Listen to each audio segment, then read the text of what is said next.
Chapter 9. Damascus to Erwin. After the prayer service on Wednesday, September 25th, 2002, I picked up a friend who hiked with me. I refer to him as T. We decided to take his vehicle since we could put all our gear inside. T's children asked why we were driving his car, and I told them that T didn't like the idea of riding in the back of my pickup truck. I visited him with his parents and children while he got ready.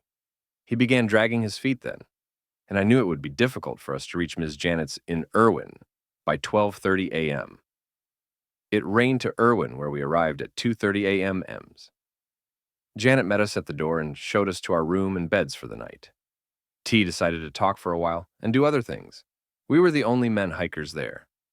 I went to bed immediately. Thursday, September 26th, 2002. I was stirring at about 7 a.m. after listening to T snore and breathe troubledly throughout the night. I had to shake him to get him ready to go. As I waited for T to prepare, I sat with Janet and her oldest daughter at the table, talking with them while they were drinking coffee. Janet was in a mothering role with her daughter, which was related to an invitation to a friend she was renegotiating with. It was the typical American parenting role. Janet spoke of meeting Earl Schaffer, the legendary AT figure who was the first to walk the trail in 1949. He walked it a second time on the 50th anniversary of his first walk. Janet described him as a down-to-earth guy who loved writing poetry and telling stories. She had read some of Earl's poems preserved by his son. She also met Bill Erwin, who wrote Blind Courage. She mentioned a friend coming to stay with her and promote his book, Walking on the Happy Side of Misery, during the Erwin Apple Festival. The friend is J.R. Tate, a.k.a. Model T. I felt welcome and comfortable in Janet's home. Janet told us about the Tuba Man. The Tuba Man is a young doctoral student carrying his 35-pound tuba from Georgia to Maine. I saw an article about the Tuba Man posted on the cabin wall at Kincora. Janet also told us they named a mountain after her, Big Butte Mountain, just south of Erwin. That mountain is familiar to me because I got lost there last year and came off the trail several miles shy of my goal for that walk. We took off to Damascus at about 9 a.m. Janet ate brunch at a small cafe just south of Damascus. She directed us onto the trail through the small town, so we could say we walked through Damascus. I asked T if it was too heavy when he put on his pack. He said as he picked it up, "This is a pussy cat. It's much easier to carry than I thought it would be." I changed from cotton socks to wool ones at Janet's suggestion. She gave T and me some telephone numbers and places to come off the trail if we ran into trouble. I set the pace through the rain, which was challenging T. As we walked through town, T saw Janet in the Matt Rogers outfitting store, so he wanted to stop. I decided to go down the street to the dollar store to get some duct tape. I couldn't get a small roll, but I got a big roll. T helped me roll off a smaller roll to have it in an emergency. The store operator asked T if he'd like to weigh his pack. When he removed his pack to weigh it, he realized he had left his driving license and credit card somewhere. So, he went back to the restaurant to check if he might have dropped them. He didn't find them. He was panicky and I was antsy. I was ready to go. I knew that weighing his pack in the outfitters was the wrong thing to do. Finally, he said, "Why don't you go ahead?" At first I said no, but it would take some time, and it was about 1:30. I told T I thought I would go ahead. "We will meet at the Abingdon shelter." I asked him, "Do you know how to follow the trail?" T said, "Yeah, I've got the map. All I must do is follow the white markers." I said okay and started off town toward Abingdon shelter. As I left Damascus, I followed the trail through the park to an intersection where I saw the double markers. I saw another solid single 2x4-inch marker when I turned in that direction. I was told to look for a lovely white frame house and an old log cabin. I missed them both. I continued to the intersection of Appalachian Way. I said, "Surely this must be the way." I went by several houses to what I thought was the trail leading back into the woods, and I smugly thought I was on the right trail. I continued uphill by an old tobacco barn and to a small house in the woods on the side of Mock Mountain. I cautiously walked near the house, calling, "Is anybody home? Is anybody home?" Finally, I saw two figures coming to the door. The woman appeared first, then the man. They were apprehensive as they went to the door. I asked, "Can you tell me where the Appalachian Trail is?" The man said, "Oh, you'll have to go back into town, through the park, to the red train caboose, where you'll find the trail that crosses the bridge." I thanked you, took a deep breath, and thought about the energy I had expended by letting Mock Mountain mock me. I retraced my steps back to the Appalachian Way, where I took a shortcut back through the park and turned again on the trail's southward section. As I walked, a man driving a red pickup loaded with a barbecue grill rolled down his window saying, "You're on the trail."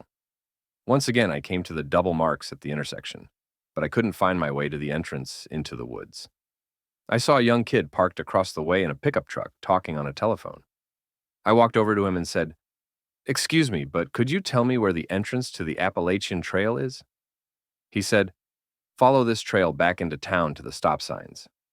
I stopped him and said, "But someone just told me it's up this way between a white-framed house and an old cabin." He asked, "What direction are you traveling?" I said, "I'm going south toward Erwin." He responded, "That man doesn't know what he's talking about. The only way you can go south is by the trail near the red caboose." So, once again, I made my way toward the red caboose. When I arrived, I realized the red caboose housed the information center. You guessed it, they were closed. I took off my pack and one of my hiking boots to address a blister that had already started. As I was doctoring my foot, a middle-aged lady rode a bicycle. I asked her, "Is this the Appalachian Trail south?" "Yes," she said, "but I'd get myself a bicycle if I were you."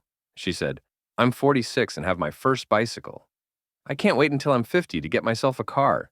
She said, "You probably walked right by my trailer." She said, "If you want a place to sleep, you can camp in my yard." She stated, "Don't get in the creek. You'll get fungus." She said, "We've had a raw sewage spill in the creek recently, and it's polluted." While talking with this friendly lady, I applied ointment and Band-Aids to my hurting feet. I asked, "Are you sure this is the Appalachian Trail's southward section?" "Sure," she said, "but if you stop in the bank, they've got maps and can tell you the best way to go." She said there are many ways to get on the trail. I thought that out of the many ways a person can get on the trail, you would think I could find just one of them. I took her advice. No, I didn't get a bicycle, but I did go to the bank to ask for directions. It startled the tellers as I came bursting in with my house on my back. But when I asked for directions to the entrance to the Appalachian Trail, you would have thought that I had asked how to get to Cairo, Egypt. So I said, "Don't bother, I'll go next door." I walked toward Mount Rogers Outfitters, but entered a bicycle shop, where I interrupted a conversation. The proprietor gave me the exact directions I had followed twice, but emphasized that I would see the white frame house and the log cabin. So, go through the park to the Welcome to Damascus Trail sign to the right, and between the white frame house and the log cabin. I did it the third time. Bingo, I saw it. Finally, at about 2:30 in the afternoon on a rainy day, I was on the trail toward Abingdon Shelter, which was 7 miles short of my first day's goal. But at least I was on the way. The rain continued falling, and the clouds made the day so dark. I knew by this time that Tony was ahead of me. I was sure I didn't check with Mountain Rogers Outfitters, next door to the bicycle shop where I got my information, because I had already wasted so much time and energy. I thought I might need my headlamp, but I didn't realize how much it would cost. With the clouds and the shorter days, I realized I would have to push fast and hard to make Abingdon Shelter before nightfall. So, as the day darkened, I pulled out my headlamp and put it on my head in case I needed it. With the heavy fog and overcast sky, it was dusk by 5 p.m. It had been a while since I had hiked with such intensity, but I knew T was ahead of me and would wonder what happened to me. As the day darkened, I could see less and less. At first, I saw what I thought was a black stick in the trail, but I was a little cautious about it. So I struck one end of it to see if it was a stick or something else. It was something else. When I struck it, the other end rose. It was a black snake. When I struck it, it turned back into the hole where it came from, and I was given back my pathway. I used up so much energy before I got on the trail, when Mock Mountain robbed me of my pride at the very get-go. When I get tired at the close of the day or near the end of the trail, I see and hear things I want to see and hear. I looked up the trail just before I turned on my headlamp, and I was sure that T was standing in the trail, waving his lamp back and forth, letting me know he was waiting for me. It was so real that when I saw him, I asked, "Hey man, what's up?"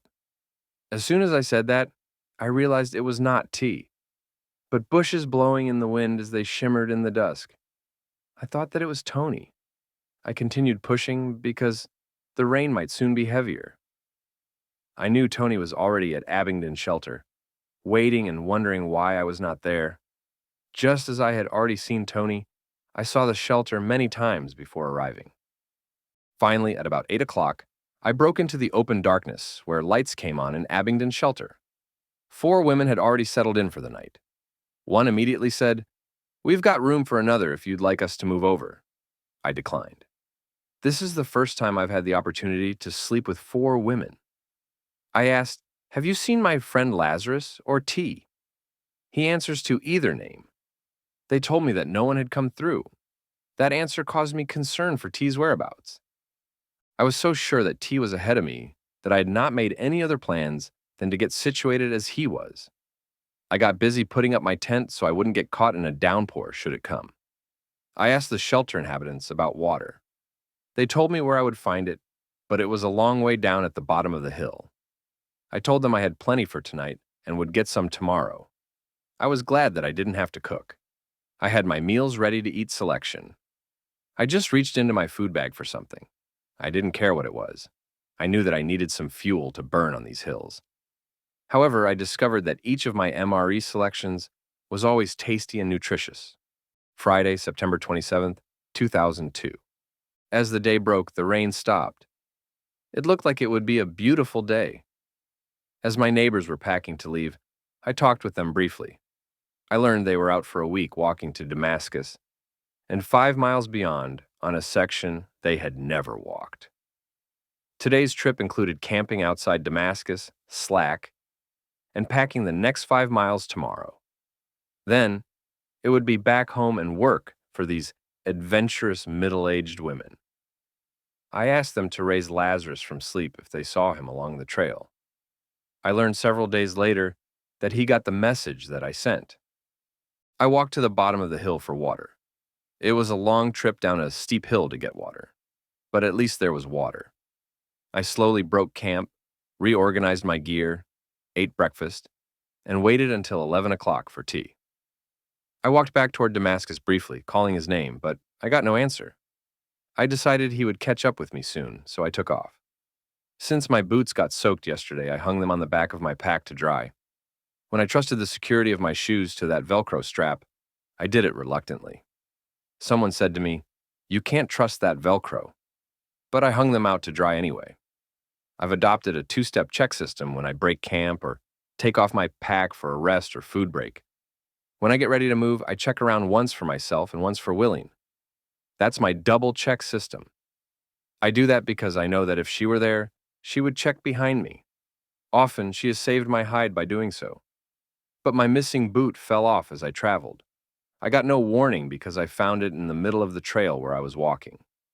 Walking, I listened in the background for tea rustling behind me. There were many blowdowns on the trail. I readjusted my goal for today. I thought I'd be happy if I could make it to Double Springs Shelter. When I got to Low Gap 421, I felt I was walking fast, so I took my pack off to rest. When I checked for my boots, my heart sank when I realized one was missing. I said, "I told you, you can't trust Velcro." At first, I took the one remaining boot, jerked the shoelaces out, and was about to throw it away when I took a second thought. I looked at the poor condition of the tennis shoes I was wearing and felt the hot spots on my feet, and then I realized that I must go back over the trail to get that boot. While looking for my boot, maybe I'll also find tea. I stashed my pack to the side, took my trekking poles, and headed back over the same trail I'd just made. I hate backtracking, but I realized that I must. Once again, I took off without giving a second thought to what I was doing. I took no coat, water, or emergency kit. It'll be just a short trip down the trail, I thought. I walked and walked and walked. I called off the trip several times, but realized I must have that boot to make any more miles. After several miles, I would guess 3, I spotted the boot in the trail, but there was no sound from T. As I started back, I realized it was getting late. and that I would not do any more miles today. The fog settled in. It got very dark, and the rain started falling. I realized I didn't have my raincoat, headlamp, or any water or emergency supplies. I thought, how foolish you are. As I walked through the clouds, a startling sound brought a screaming response from me because it frightened me. Then, I saw a deer on the side of the trail, taking off down the hillside. I'm sure we feared each other, but it was more startling. Finally, I returned to Low Gap where I had hidden my pack, and I was glad it was still there. I was once again exhausted, having used up my energy, going nowhere. I made another decision. I can't go much further. The next shelter is too far to reach at a reasonable time, so I'm building my house for the night when I find a campsite. I found a campsite near the road. I erected my tent under 2 fir trees with small limbs that would not hurt me if they broke off. Also, I thought that they would shelter me from the rain.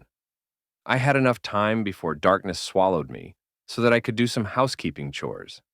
I made several attempts to thread my bootlaces in the boot that I stripped of its laces, but each attempt failed. The small plastic shield tips on the ends of the laces had broken, so the frayed ends were difficult to thread. Finally, I threaded one of the laces from my tennis shoes through my boot. Perfect! I ate another MRE, clam chowder. Also, I chowed down on some cheese and crackers. No, T, I felt he could have caught me by now, with me making such a short day. Saturday, September 28th, 2002. The rain was light and the sky was still dark. I got my house disassembled and on the road at about 8:15. It was a beautiful day, and I felt good, except I had not heard a word from T. I had a good time. When I got to Double Spring Shelter, I met a bow hunter, taking a rest from his early morning hunt. We talked about his interest in hunting. I learned he was from Bristol, Tennessee, and lived briefly in Forest Park, Georgia during his childhood. It's always a good shelter if it has a good water source.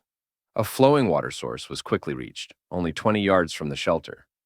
I filtered my water, filling all my containers, and I was ready to go for as long as it took to get to Iron Man Shelter. I talked with the hunter about the bear population on this section of the trail.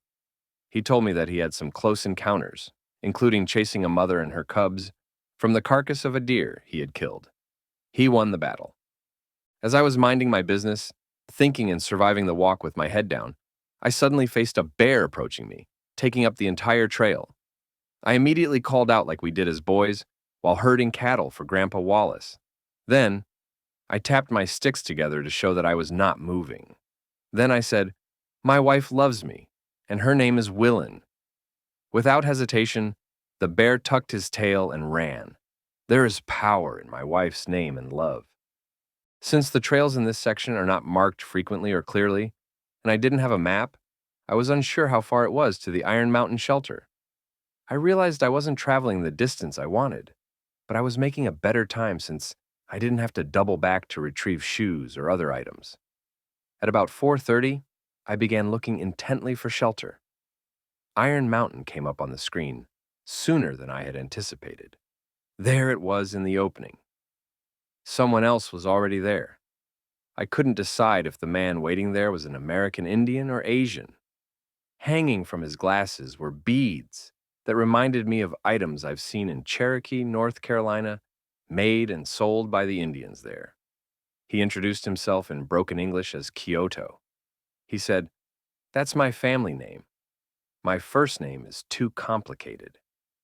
He told me that he was a writer for Tokyo Outdoors magazine. He said, "I'm walking the trail this year to Highway 81, and next year I will return to walk to Maine." He began at Springer Mountain 40 days ago. A photographer began walking the trail with him, but abandoned the walking part of his job. Now, his photographer drives through the countryside, taking pictures of the mountains and the region's people. Kyoto told me soon after I arrived that this shelter had no water. He showed me how little water he had for both cooking and drinking. I assured him that he was only a couple of miles from a water source, that he would reach incredibly early in the morning. I thought about offering him water, but realized I must walk 14 miles before reaching a water source tomorrow. As much as I wanted to share, he would get water sooner than I would. Kyoto couldn't speak English well, so it was difficult for us to communicate. However, he was able to tell me what his mission was. He took my picture while I was eating my dinner and got information to communicate in the future. Each of us tented out, even though the shelter was empty. Neither enjoys sharing a place with the creatures that come for food at the shelters. I envied his tent. It was quickly erected and was freestanding. But what I liked most about it was that he could sit in the tent. The only thing that my solo light allows me to do is to slip in and out. It is like a mummy bag. I have no complaints about the service I've gotten from it, but I would like to sit and write or read at night. Each of us went to bed very early. It was a clear night, so I let my rain fly back until it got cool. I enjoyed staring into the expanse of the cathedral of our Creator. I followed Kyoto's example by hanging my food out of the bear's reach. It got my attention from my encounter with Big Mama Bear earlier in the day, and his report of seeing a mother and two calves. Sunday, September 29th, 2002. I knew I must conserve my water because it was 14 miles before I reached another water source. I met a single hiker who had left Hot Springs on the 8th of September on his way to Harper's Ferry before Christmas. There was no water at the lavender shelter. He told me he caught rainwater as it drained off the shelter. He informed me there was no water until I got to the Watauga Dam shelter. But he told me there were 2 streams where I could replenish my water. I also told him there was a good water source at Double Spring Shelter, where he was planning to stay for the night. When I came to a flowing stream, I decided that now would be a suitable time to take a break and remove my shoes. I've walked every day with hot feet, except for day 1. I let my feet hang in the water for a few minutes, dried them, and added more antibiotic cream. I felt refreshed as I left the stream toward the nearby road.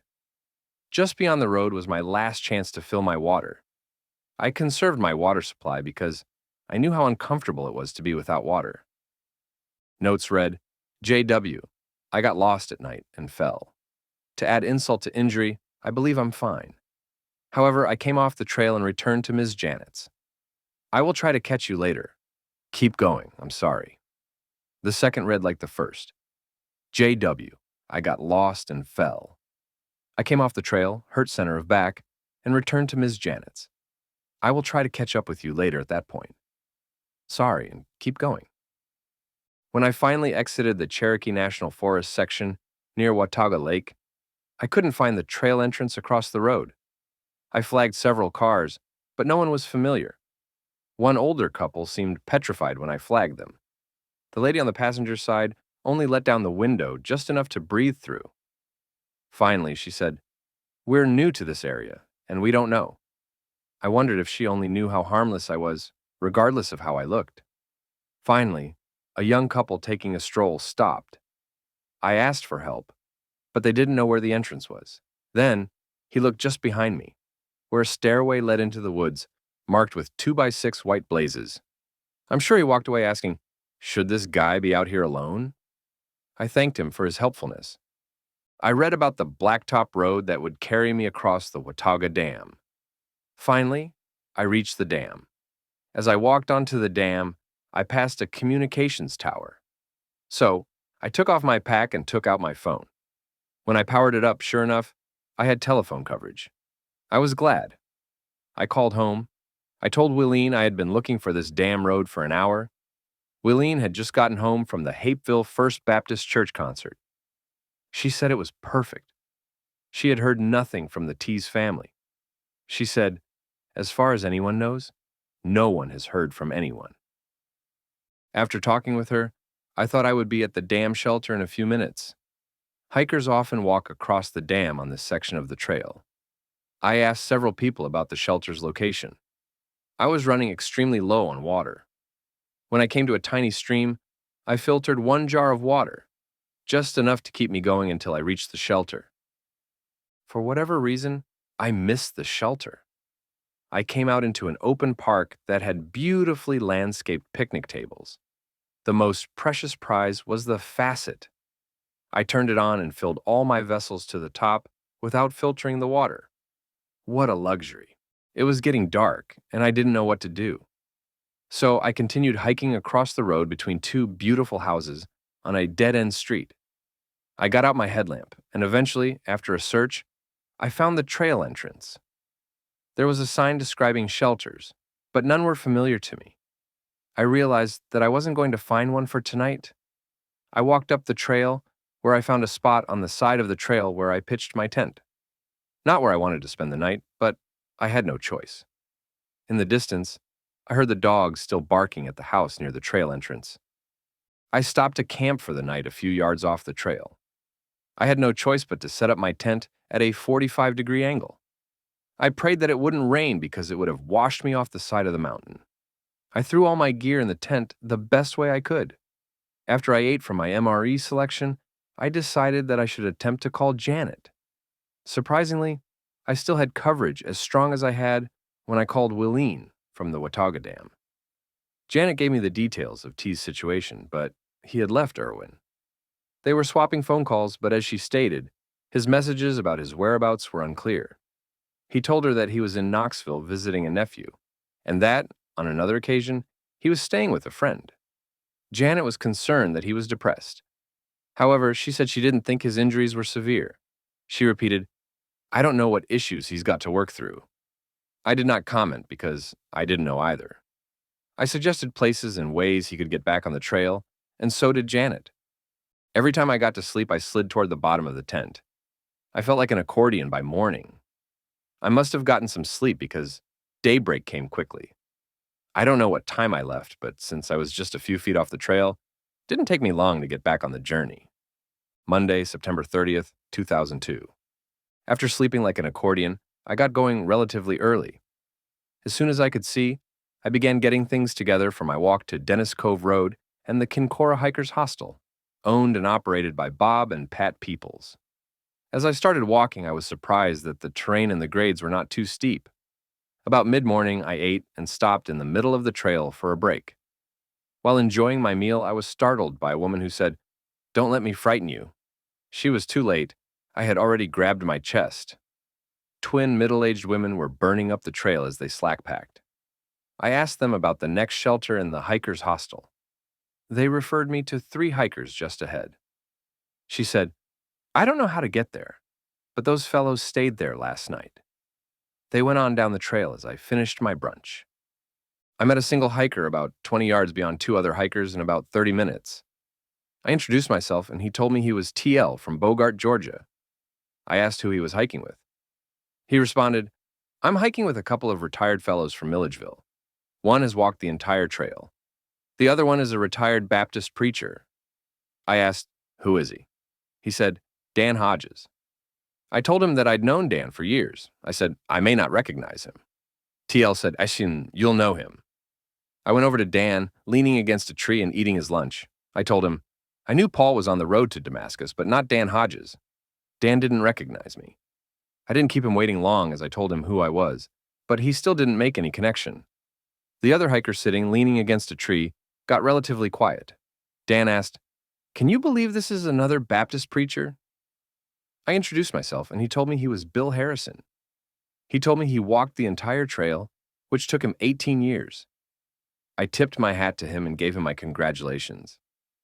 I told him I admire anyone who walks the entire trail regardless of how they do it.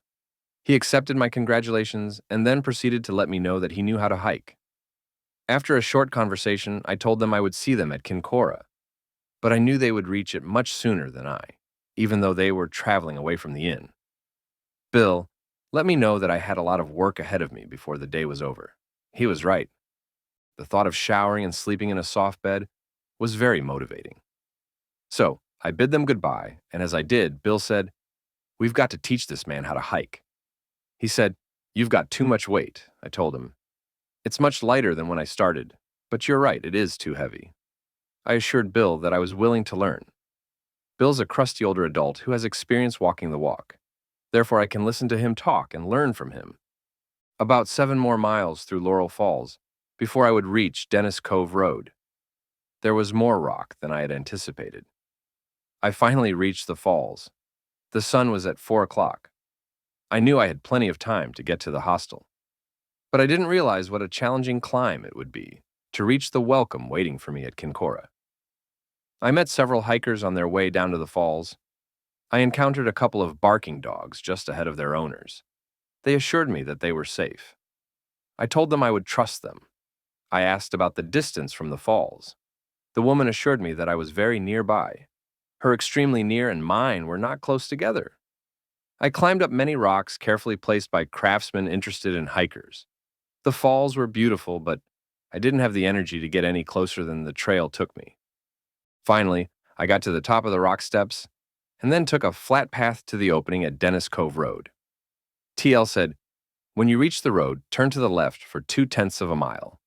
When I got to the road, the sign directed me 2/10 of a mile to the right. I followed the directions on the sign. As I slowly approached Kincora, I passed an old house with several men in the yard. They were coolly cordial as I passed. As I made my way toward Kincora, I noticed a sign in the field directing travelers a little further up the road to another shelter. As I read the sign, a man passed me in a late-model Lincoln Continental. He backed up and said, "I noticed you reading our sign, but I wanted you to know that our place is closed." He said, "Kincora is where you see the white mailbox." I thanked him and continued my slow pace to Kincora.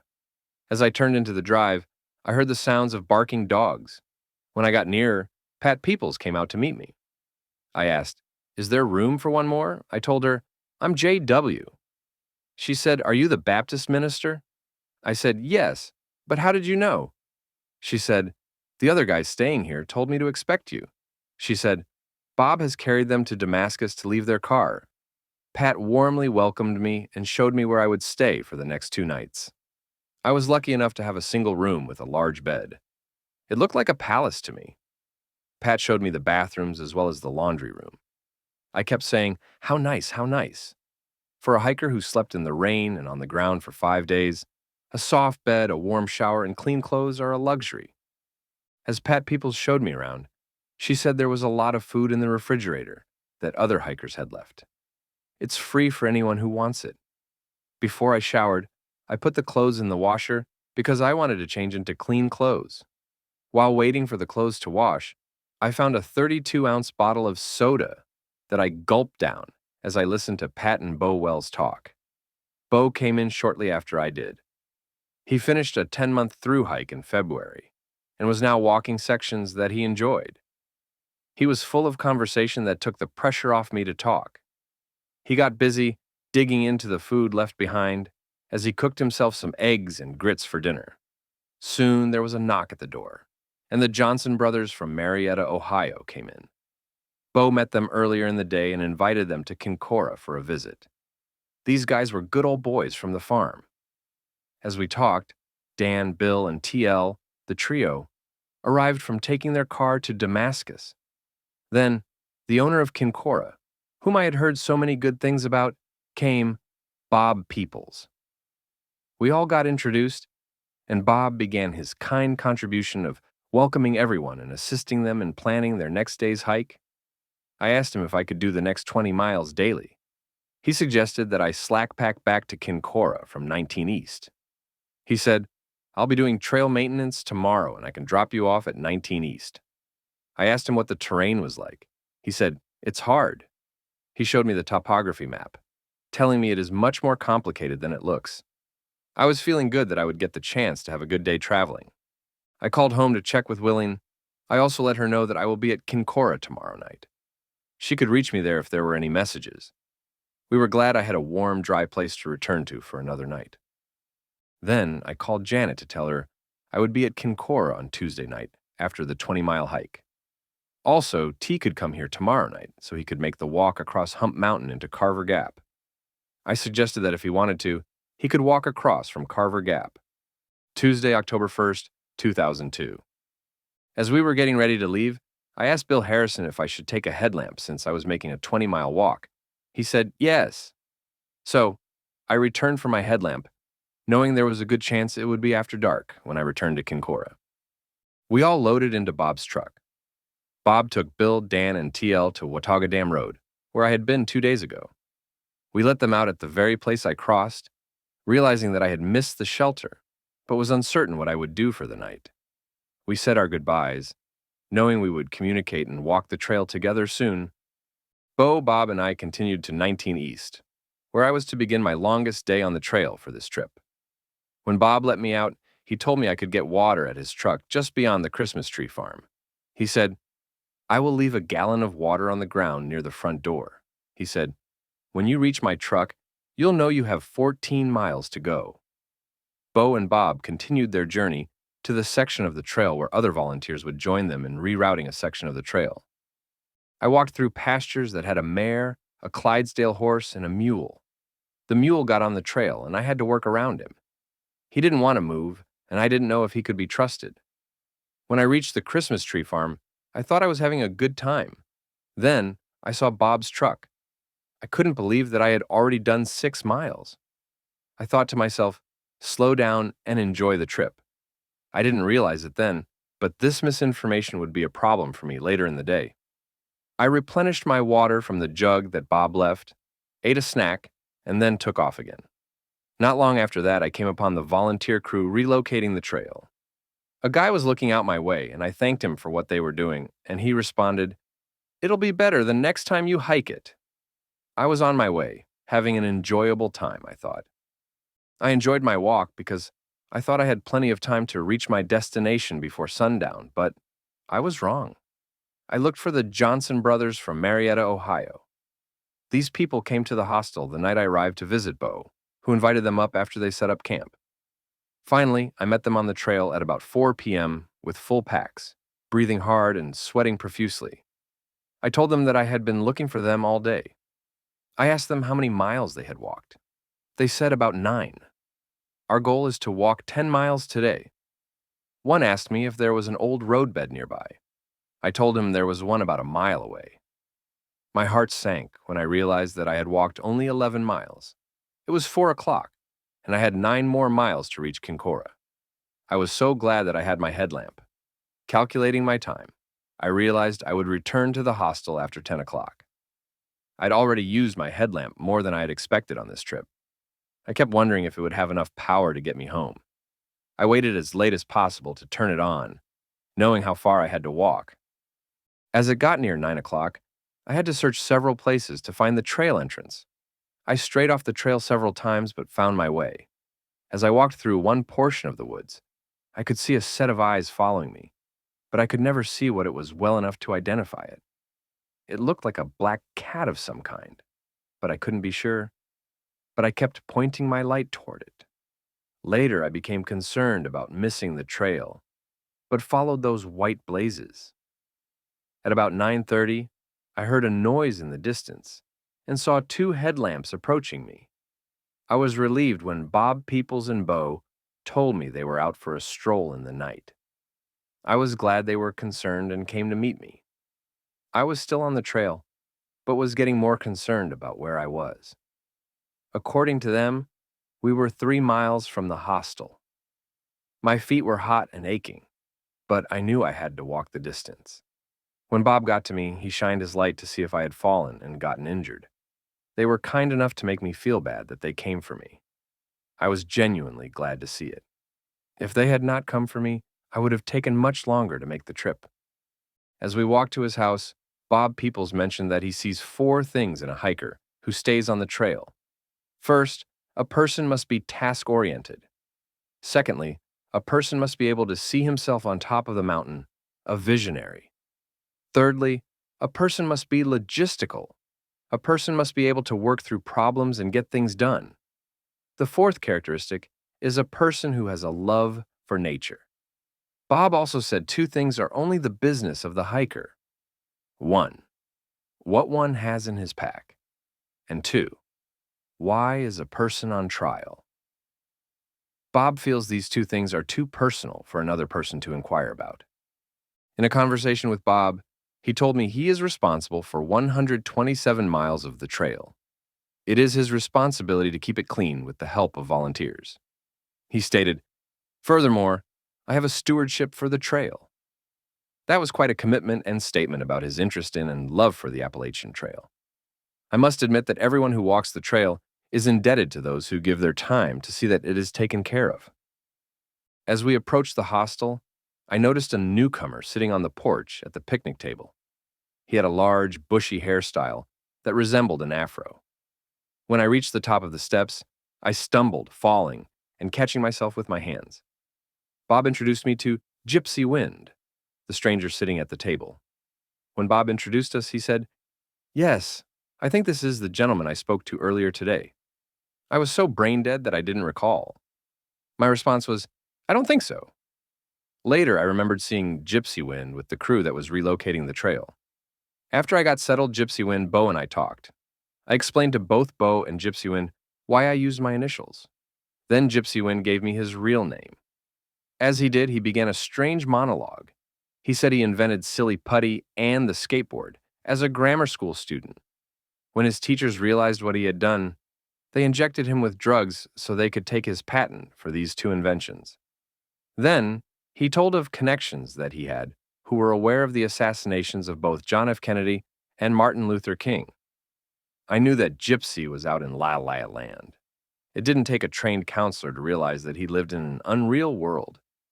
I let him talk for a while. I realized he would occupy all my time if I didn't control the conversation. Gypsy had made a banana cream pie earlier in the evening. He offered me a piece. Just before bed, I ate a good piece, but not as good as at home. I met another fellow who was staying the night at Kincora. His trial name was Restless. He had hot feet and was fagged out from his hike. I asked him how long he had been hiking. He said, "For the past 4 years." From my observation, I know he must be doing as I am, just sections. I was surprised that both Restless and Gypsy Wind are smokers. I can't imagine working against the lung damage that must come from smoking as I hike the trail. After listening to the ramblings of Gypsy Wind, I couldn't help but feel somewhat uncomfortable. I was glad I had a room to myself, even though I could hear those sleeping above me. After our conversation, Bo came to my door to tell me that Gypsy Wind was bipolar, paranoid, and schizophrenic.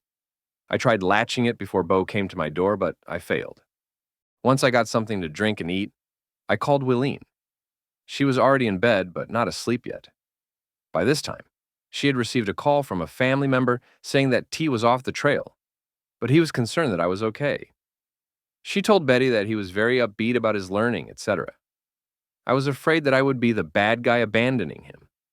When I told my story yesterday to other hikers, they ragged me about abandoning a friend. But as Janet said, just because you came together doesn't mean you have to walk together. Everyone has to walk their walk. Once again, I called Janet to check on T's whereabouts. They were still playing phone tag. She and I agreed that tomorrow would be a good time for T to walk some on the trail. I thought he would be at Kincora when I got in tonight, because that was how we left it the day before. Janet was going to suggest that he come here to spend the night, so we could walk this last section together. When I called Janet, she had only received a message on her answering machine. I told her that I would be walking across Hump Mountain on Wednesday and would spend the night at Over Mountain Shelter. Tony could walk across from 19 East or Carver Gap with me to the shelter, then back out on Thursday. Janet would suggest that he do that with a slack pack, but I never heard anything from him. Wednesday, October 2nd, 2002. Bob came into the hostel at about 8:30, asking me when I'd like to leave. I asked him to wait until 9:30 before leaving, hoping T would arrive at Kincora, but he didn't. So, Bob carried me to 19 East, where I had taken the north route for 20 miles yesterday back to Kincora. Now I would take the southern route across Big Hump and Little Hump Mountains. This section is only 13 miles, but it falls in such a fashion that it is best to take the 2 days. I could take these 2 days off easily because I had worked so hard yesterday, walking 20 miles. As I was getting ready to leave, I was telling Gypsy Wind so long as well as Bo. When I gave them my email address, Bo said, "Nobody cares what it is." That struck me as an aspect of trail hikers that is so true.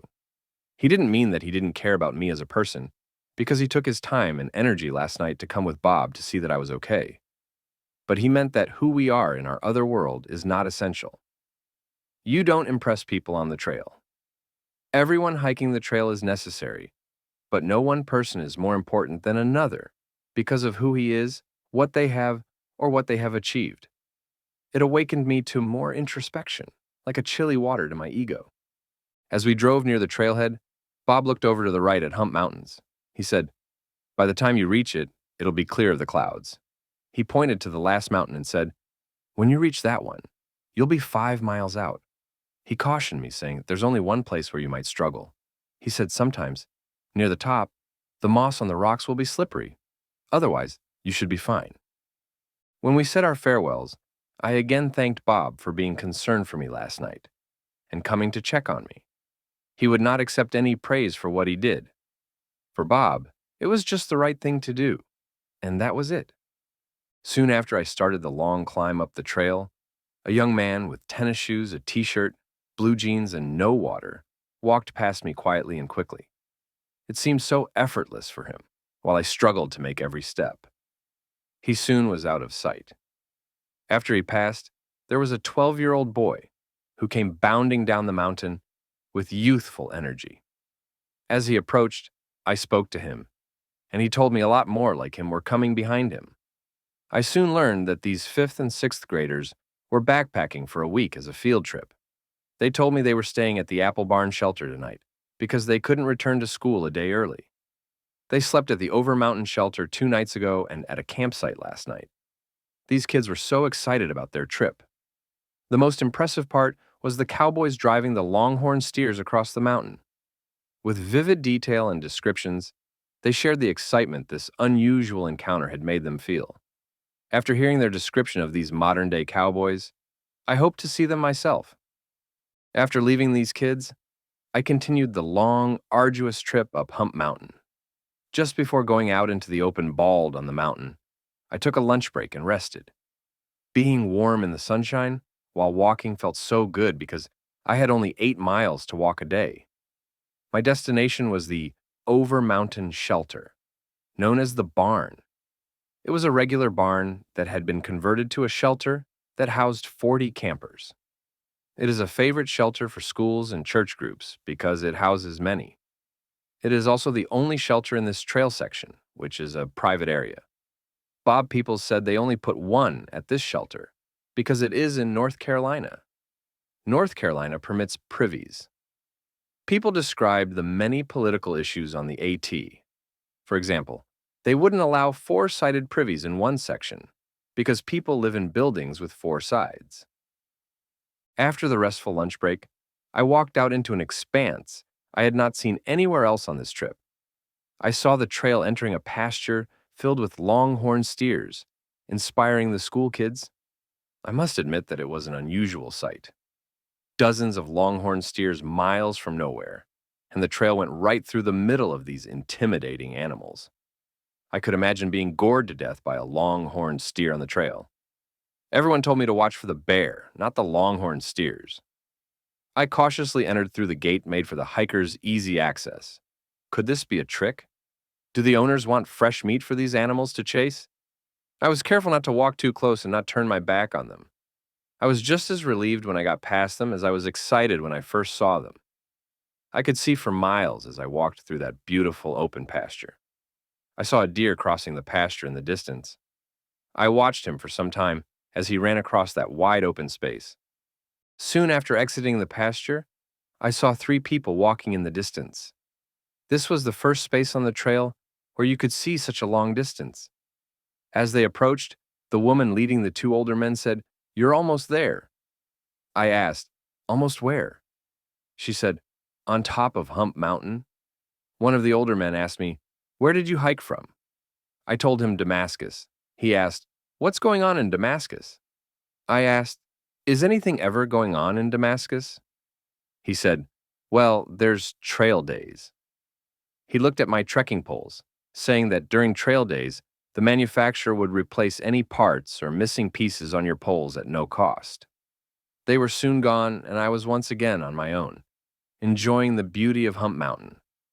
When I reached the top of Hump Mountain, it was breathless. I've never seen such beauty without anyone to share it with. I was at the location that Bob pointed to earlier in the day when he said, "When you reach that point, you'll be 5 miles out." I took a deep breath, drank as much beauty as possible, and took comfort in knowing I had only 3 miles to Over Mountain Shelter. Even though I was walking only 8 miles today and 5 miles tomorrow, it seemed like a long way. As always, I anticipate my destination long before I reach it. Bob Peoples told me I would see the barn long before I reached it. I often searched the horizon for the big red barn, but never got there. Finally, I saw it. It was a long way off, but I had to make it there if I wanted a place to rest. Finally, I came to the markers, noting that this was a significant spot for a battle in the Revolutionary War. I took the Blue Blaze Trail to the Overmountain shelter. As I approached, there was nothing but silence. I thought Tony would have walked from Carver's Gap to Overmountain shelter, but I heard and saw no one. I called out, but no one answered. Then I realized I would be alone for the night, except for the creatures that usually occupy the shelters. This was my first shelter to sleep in on this trip. I chose a spot on the east side of the barn that Bob Peoples told me about. I laid out my ground clothes and sleeping bag. I ate my supper and hung my food bag as far away as possible. I knew the rats would come, but I didn't want to hear or see them. After I got settled, I pulled out my cell phone to check for coverage. Sure enough, I had telephone coverage. First, I called home to describe to Aline the beauty of the valley I was looking into as the evening curtains were drawn. Then, I called Janet again to check if I should anticipate Tony coming in for the night. But she told me not to expect him. He was coming back to her place on Thursday. I told her I would be at Carver's Gap no later than 2 o'clock, but by 1 o'clock, it was a clear night. Unlike any other time, I could see the stars since we had seen them while camping on the Klamath River in California with Jeffrey. I soon heard the mice stirring from their hiding places. I turned my headlamp several times on them and knocked my poles against the barn floor. It was a very peaceful night filled with anticipation of reaching Carver's Gap tomorrow, the end of this trip's destination. Thursday, October 8th, 2002. Since I was facing the east, I was awakened early by the morning sun. I didn't know what time it was because I lost my watch on the 20-mile walk on Tuesday. It was my Timex Velcro watch. You can't trust Velcro. I didn't have the heart to ask Bob and Bo to return and help me find it after they came looking for me. Looking for that watch was the last thing I had in mind doing. I wanted to be at the hostel to rest. I must have left early. What I thought would be a leisurely walk for the 5-mile trip didn't happen. It was a challenging upgrade over the mountain. I walked through more wet spots on this portion of the trail than at any other place. I noticed a small snake while negotiating the trail, trying to keep my feet dry. It had a bulge near the head that made me think that I had stabbed it with my trekking pole. No sooner did I think I saw the small snake had his lunch in his mouth. He had a tiny insect of some kind clenched in his jaws. There were several beautiful views across this section. As I neared Carver's Gap, I saw 3 people in the distance. As I came near them, their dog began to bark at me. The owner, a woman, assured me that he was just startled. I asked how far. About 45 minutes was the response. A bit of sadness came over me. This was the last part of the trail for this trip. But then I thought about the homecoming I would receive at 1115 South Jeff Davis Drive. Suddenly, sadness evaporated. Also, I knew that I would enjoy the Storytelling Festival in Jonesboro, Tennessee. I heard the cars and I saw the road. Carver's Gap was close by. The trail on this section had been relocated because of erosion. The path was covered with small gravel, making walking on sore feet easier. Here I am at Carver's Gap. After waiting for some time, I asked a couple for the time. It was 1:40. I concluded that I had arrived about 1 o'clock. I waited and waited and waited. The clouds were rolling in, and I noticed on the sign marking the gap that we were about 5,500 feet, and I was getting cold. I slipped on my long hiking pants and my long-sleeved shirt. I was still chilly, so I put on my rain jacket. It was about 3:30 or 4 when T came driving up. I had just begun a conversation with a young man who walked up. When I spoke to T, he got impatient and walked off, mumbling. I sat still. T got out. I asked how he was doing. He responded, "I feel defeated." So we talked for a while about his situation and mine. Then we drove back to Erwin and Janet's place. We stopped for a hamburger between Carver's Gap and Erwin in a small town. As we drove into the yard at Janet's place, I noticed a truck parked out front. When I reached the porch, A man spoke up and introduced himself. He said, "I'm Model T." T and I introduced ourselves. Model T asked, "What do your fellows do back home?"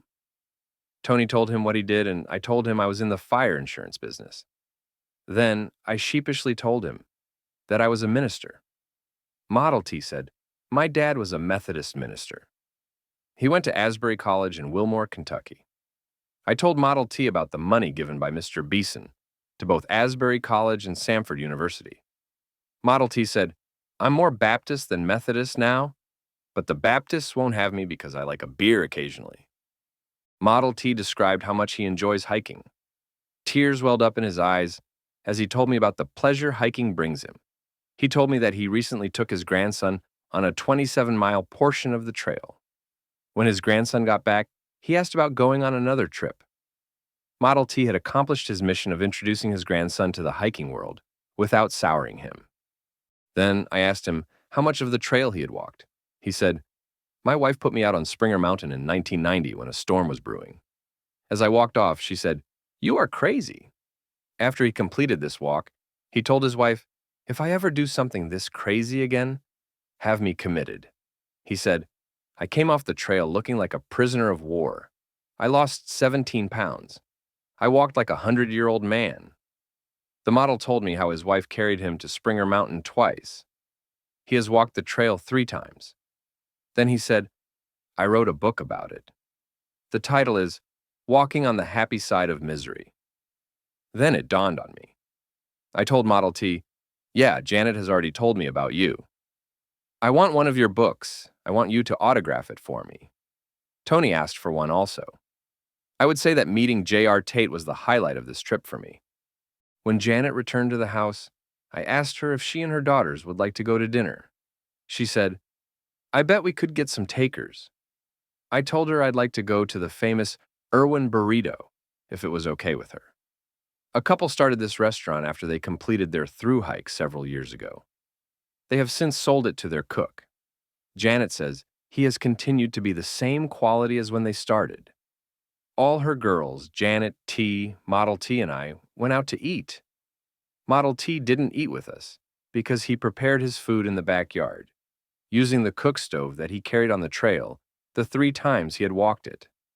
Later, T told me that Model T was trying to manage his weight, so he brought his food. He was here to assist Janet with the Apple Festival and to promote his book, Walking on the Happy Side of Misery. The food was better than I expected.